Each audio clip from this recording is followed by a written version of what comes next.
সম্মানিত দর্শক শ্রোতা, আসসালামু আলাইকুম। খুবই দুঃখজনক ঘটনা যে 32 নম্বর থেকে হাড়গোড় পাওয়া গেছে, জানালো সিআইডি। 32 নম্বর ভিতরে যে হাড়গোড় পাওয়া গেছে, এই হাড়গোড়গুলো কিসের এটা অবশ্যই জানার জন্য এটা ল্যাব পরীক্ষা চলবে। পরীক্ষা নিরীক্ষা করে এখন বোঝা যাবে এটা মানুষের হাড় নাকি কোনো জীবজন্তুর হাড়। আজকে আপনারা 32 নম্বরের ঘটনাটা অনেকেই দেখেছেন, অনেকে জানেন, শোনেন। 32 নম্বরের যা কিছু আছে ভোল্টেজে ভেঙে অনেকে হাতুড়ি দিয়ে বাইরে ভাঙতেছে, বুলডোজার দিয়ে ভাঙতেছে। এর মধ্যে লুটপাট আসুই, যা যেভাবে পারছে জিনিসপত্র এখানে নিয়ে যাচ্ছে এবং এখান থেকে যে রডগুলো বের হচ্ছে সেই রডগুলো পর্যন্ত তারা এখান থেকে হাতুড় দিয়ে ভেঙে ভেঙে তারা নিয়ে যাচ্ছে। এখানে বই পুস্তক আছে, সেই বই পুস্তক পর্যন্ত কিছু কিছু ছেলেরা নিয়ে যাচ্ছে। এখানে আবার গত 6 তারিখে দেখা গেল বিকেলবেলা একটা গরু এনে জবাই করে বিরিয়ানি পাক করে এখানে যারা ছিল এই আয়োজন করে তারা বিরিয়ানি পাক করে খেয়ে চলে গেল। একটা নতুন ভবন নির্মাণের কাজ চলছিল, এই ভবনের নিচ তলায় দেখা গেল অনেক গভীর, ওনার নিচে 2-3 তলা হবে। এখানে আবার অনেক পানি ছিল। ফায়ার সার্ভিসের লোকজন এসে এখান থেকে পানি সেচ করে পানি পরিষ্কার করেছে। তারপর এখানে বলছে যে হাড়গোড় পাওয়া গেছে। এখানে যে হাড়গোড়গুলো পাওয়া গেল, এই হাড়গোড়গুলো কিসের, মানুষের নাকি কোনো জীবজন্তু?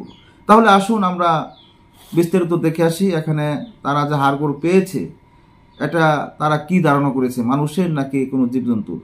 ধানমন্ডির 32 নম্বরে গুড়িয়ে দেওয়া শেখ মুজিবুর রহমানের বাড়ি থেকে কিছু হাড়গোড় পাওয়ার কথা জানিয়েছে পুলিশের অপরাধ তদন্ত বিভাগ সিআইডি।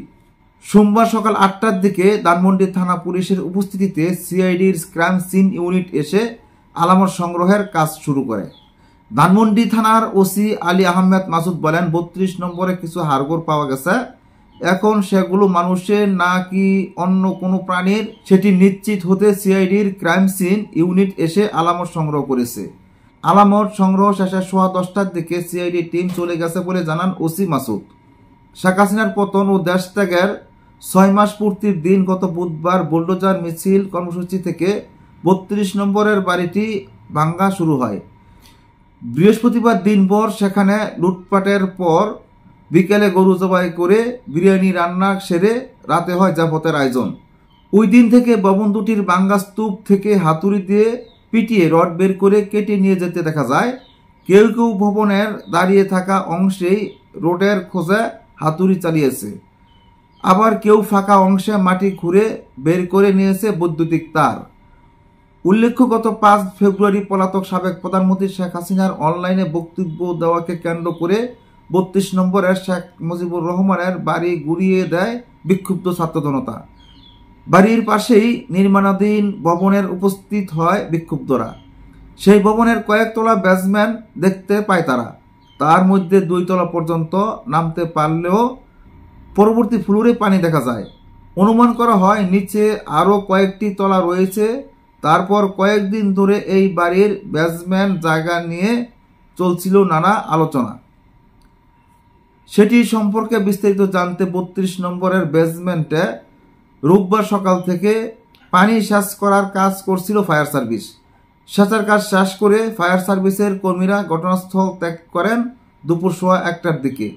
এরপর সোমবার সেখানে আলামত সংগ্রহ সিআইডির ক্রাইম সিন ইউনিট পৌঁছায়। সম্মানিত দর্শক শ্রোতা, এই ছিল জনপ্রিয় পত্রিকা ইত্তেফাকের একটি প্রতিবেদন। এই প্রতিবেদনে আপনারা জানতে পেরেছেন যে এখানে হাড়গোড় যে পাওয়া গেছে, এই হাড়গোড়ের এই বিস্তারিত জানবেন। এইটা সিআইডি সিন ইউনিট তারা এই হাড়গোড়গুলো নিয়ে গেছে, তারা এটা ল্যাব পরীক্ষা করে ধরতে পারবে যে এটা কিসের হাড়, মানুষের নাকি কোনো জীবজন্তুর। আজ এই পর্যন্তই। আল্লাহ হাফেজ।